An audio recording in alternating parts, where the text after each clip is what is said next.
ચાલો ફ્રેન્ડ્સ, આજે ફરી આપણે એક નવો વિડીયો લઈને આવી ગયા છીએ. આજે આપણે આજના વિડીયોમાં આપણે દાળ ઢોકળી બનાવીએ છીએ. તો એના માટે આપણે બધી તૈયારી કરી લીધી છે. દાળ બાફી લીધી છે અને એને બ્લેન્ડર મારી લીધું છે અને લોટ લીધો છે ઘઉંનો. એની અંદર આપણે હળદર, મરચું, ધાણા જીરું અને મીઠું નાખી દીધું છે. વઘાર માટે આપણે લવિંગ અને તજ લીધા છે, આદુ, મરચાં અને કોથમરી અને સ્વાદ પ્રમાણે મીઠું લીધું છે.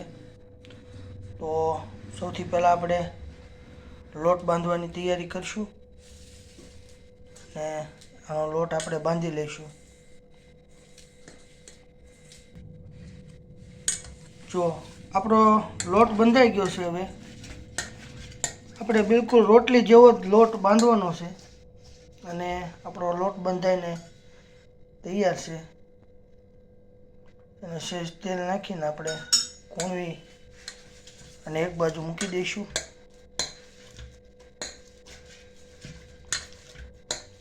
અને પછી આપણે દાળના વઘારની તૈયારી કરી. તો ચાલો આપણે દાળનો વઘાર માટે એક તપેલીમાં તેલ લઈ લીધું છે. હવે સૌથી પહેલાં અંદર આપણે રાઈ, જીરું અને મેથી અંદર આપણે એડ કરી દીધી છે.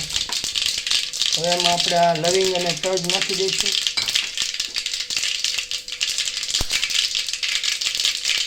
અને હવે આપણે એમાં આ દાળ આપણે ઉમેરી દેવાની.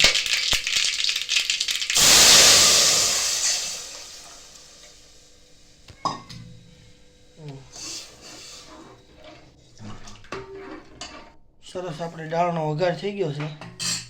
હવે એને આપણે ઉકળવા દેવાની છે. પહેલાં આપણે થોડા અંદર મસાલા નાખી દઈએ. હળદર નાખી દઈશું, લાલ મરચું અને ધાણા જીરું અને થોડું સાથે સાથે મીઠું.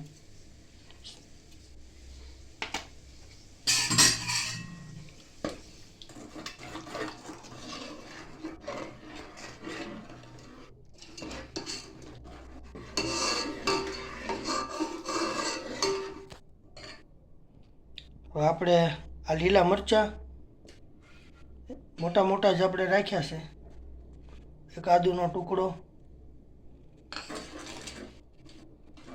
સરસ. હવે આપણે આને ઉકળવા દેવાની છે. ત્યાં સુધીમાં આપણે ઢોકળીની તૈયારી કરી લઈશું. દાળ ઉકળશે એટલે આપણે અંદર ઢોકળી એડ કરીશું. ચાલો, હવે આપણી દાળ થોડી થોડી ઉકળવા લાગી છે. હવે એની અંદર આપણે ગળપણ માટે ખાંડ નાખી દઈશું અને ખટાશ માટે લીંબુનો રસ. આ બંને વસ્તુ આપણે એડ કરી દેવાની છે અને આપણી જરૂરિયાત મુજબ આપણે એમાં દાળની અંદર પાણી પણ નાખી દીધું છે. તમે કેટલી ક્વોન્ટિટીમાં બનાવો છો એની ઉપર તમારે પાણી વધુ ઓછું નાખવાનું છે.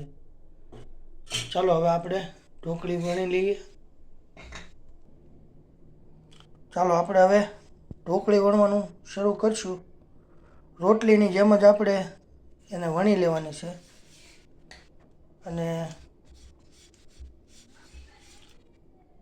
બહુ જાડી પણ નથી રાખવાની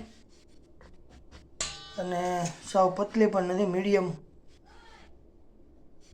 રાખશું આપણે એને.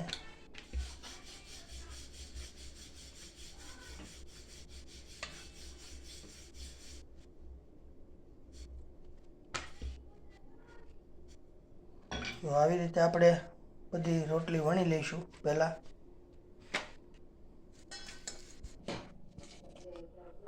ચાલો, આપણે ઢોકળી માટે આપણે રોટલી વણાઈ ગઈ છે અને આપણી દાળ પણ ઉકળી રહી છે.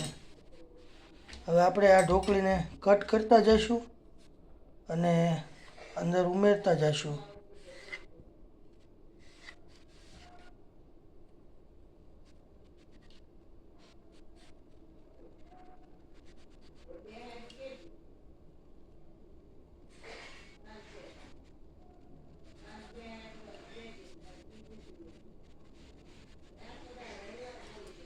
તો આવી રીતે આપણે ઢોકળીને કટ કરીને અંદર નાખતા જવાની છે.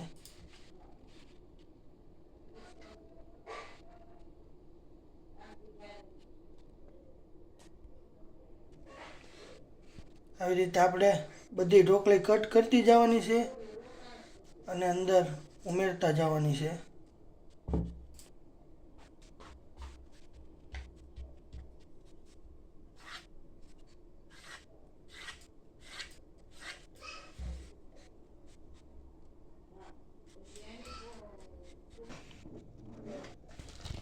ચાલો આપણે બધી ઢોકળી કટિંગ કરીને અંદર નાખી દીધી છે.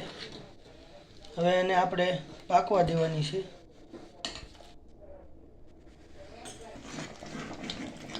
ચાલો આપણી દાળ ઢોકળી